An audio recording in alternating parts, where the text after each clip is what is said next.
குகையெல்லாம் கண்ணில் படும். அதுல ஒரு குகையில நான் தங்குறேன் அப்படின்னு சாகுறவங்க சொல்லிடுறேன். அப்படி வரிசையா பார்த்து ஒரு சின்ன குகையை தேர்ந்தெடுக்கிறேன். அதுக்கு எதிர்த்தாப்புல ஒரு நீர்வீழ்ச்சி இருக்கு. அது நல்லதான், நல்ல இது அமைதியான இடமா இருக்கு, தண்ணியும் சுத்தமா இருக்கு. அதனால இவர் என்ன பண்றாரு, அந்த குகையில இருந்துடுறாரு. ஆழ்ந்த தியானத்துக்கு போறாரு. யார் என்ன சொல்றாங்க, வர்றாங்க, பாக்குறாங்க, ஒண்ணுமே தெரியல.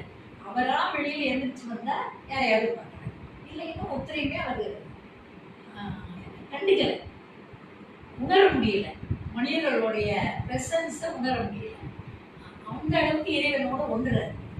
அங்க இருக்கிற போதே சீன் வந்ததுன்னா அந்த குகையில இருந்து கீழே இறங்கி வந்து ஒரு 10 பேர்கிட்ட அந்த அன்னை உள்ள கொண்ட பெண்கள் கிட்ட வாங்குறாரு வியாசம்.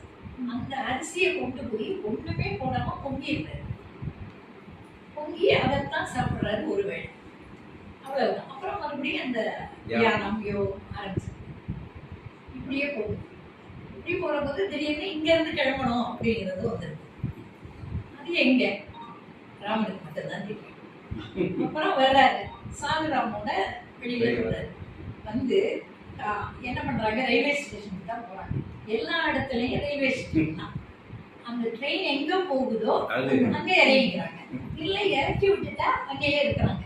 மறுபடியும் எந்த ட்ரெயின்ல ஏறலாமோ அதுல ஏறிக்கலாம் அப்படின்னு. இப்போ ஒரு ட்ரெயின்ல ஏறிட்டாங்க. ஏறினா அது வந்து காட்பாடியில போகுது. காட்பாடியில ஒரு சாகுராம் ஏறுறாரு. இந்த சாகுராம் போயிடுறாரு. இன்னொரு சாகுராம் வர்றாரு. அவர் வந்து திருப்பதிக்கு போகலாம் அப்படின்னு சொல்றாரு. அந்த ட்ரெயின்லயே போயிடலாம்.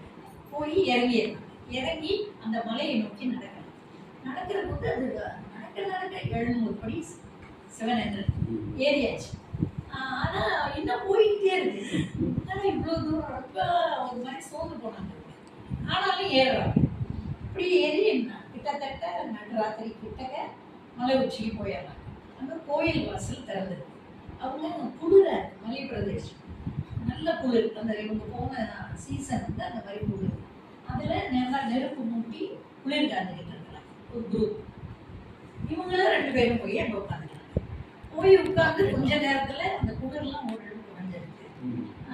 என்ன பண்றாங்க, மற்ற அந்த வாயிலுக்கு போன அந்த தீ மூட்டியவர் எல்லாரும் நாங்க கோவில மூட போறோம், நீங்க எல்லாரும் போங்க. இவங்க 2 பேரும் என்ன பண்றாங்க, எங்களை மட்டும் அனுமதி கொடுங்க இங்க தங்குறதுக்கு, நாங்க கோயிலுக்குள்ள தங்கிக்கிறோம், நாங்க ஒன்றும் பண்ண மாட்டோம், கோயிலுக்குள்ள தங்கிக்கிறோம் அப்படின்னு பெர்மிஷன் கேட்கிறோம். ஆனா அவர் சரின்னு சொல்றாரு, இல்ல போயே ஆகணும், கட்டுப்பாடு.